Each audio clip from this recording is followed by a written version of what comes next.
So today we are going to be considering stoichiometry, the very first part of stoichiometry, and we are going to be talking about the interpretation of chemical equations. Now, one of the very important things to know about stoichiometry is how to interpret a chemical equation. Now, in our previous videos, we talked about balancing of chemical equations, and we emphasized on the fact that a chemical equation that is not balanced is not that useful. So every chemical equation must be balanced. So we are going to see how we can interpret balanced chemical equations. First of all, let's start by defining stoichiometry. What is stoichiometry? Stoichiometry is defined as the calculation of the quantities of reactants and products involved in chemical reactions. So stoichiometry involves calculation of quantities of the reactants or the products involved in chemical reactions.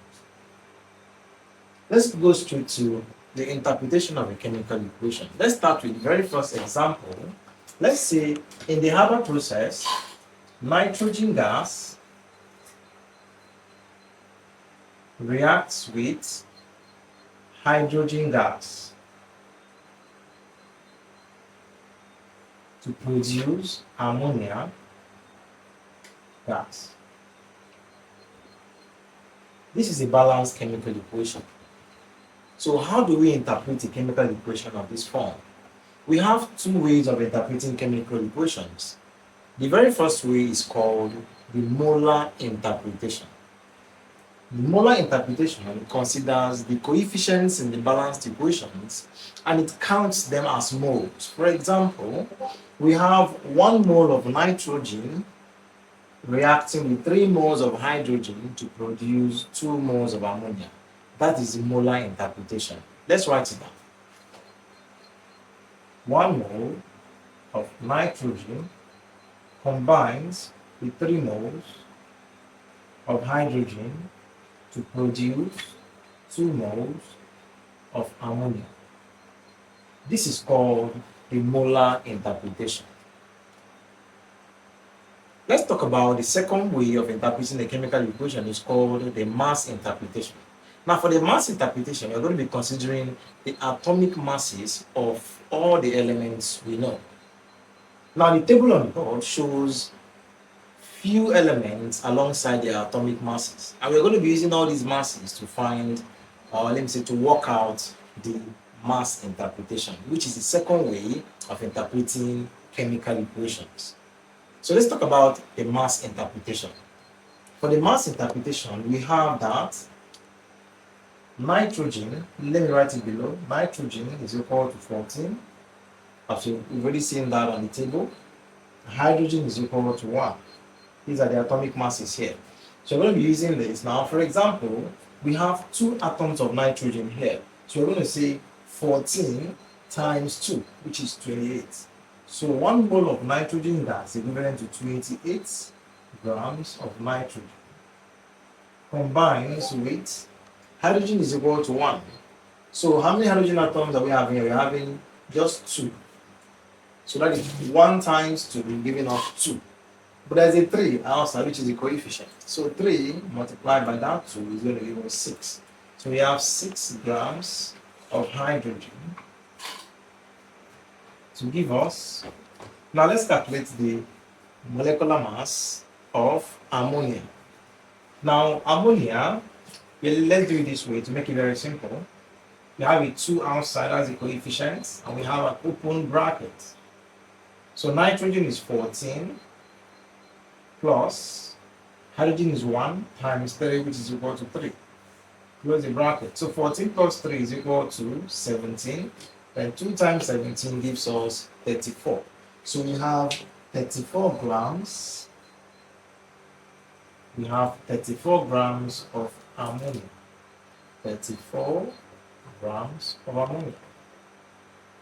So this is the mass interpretation of the above equation. Let's consider a second example. For the second example, let's call this example number 2.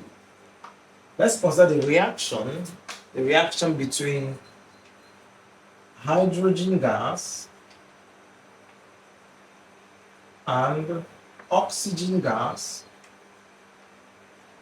to produce water vapor. So the balance equation, we have 2 moles of hydrogen gas here, and we have 2 moles of water. All right, so that's the balance equation. So let us now give it a molar interpretation. From the molar interpretation, we have that 2 moles of hydrogen, that is 2 moles of hydrogen, is going to combine with 1 mole of oxygen gas, giving us 2 moles of water vapor. So this is the molar interpretation. I don't have much space, but let's use this downside for the mass interpretation. So from the mass interpretation, we have that hydrogen is equal to 1. So 1 times 2 is equal to 2. Then the coefficient 2 multiplies that 2 to give us 4 grams of hydrogen. We have 4 grams of hydrogen combined with, now oxygen is equal to 16. So 16 multiplied by 2 gives us 32. So plus 32 grams of oxygen to give us, okay, let's work this out now.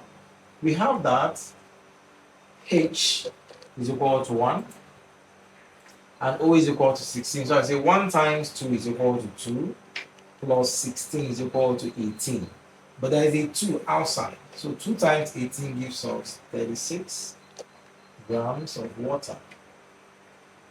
This gives us the mass interpretation of this chemical equation. So whenever we are doing stoichiometry problems, we are going to be interpreting chemical equations into molar interpretation and mass interpretation. Now, each of these interpretations will help us in doing calculations in stoichiometry. So let's practice the following exercises.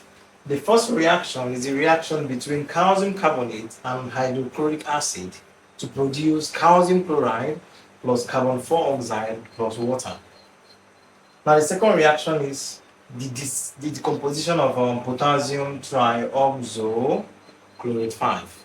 So it decomposes to give us potassium chloride and oxygen gas. So balance these two equations and provide the molar interpretation and the mass interpretations of these two equations. In our next video, we're going to talk about the second part of stoichiometry. Then we're going to be calculating the quantities of reactants and products involved in chemical reactions. Now, feel free to like this video, share this video, subscribe to my channel for more interesting videos on chemistry. I remain your best tutor, Dr. Benedict. See you in our next video.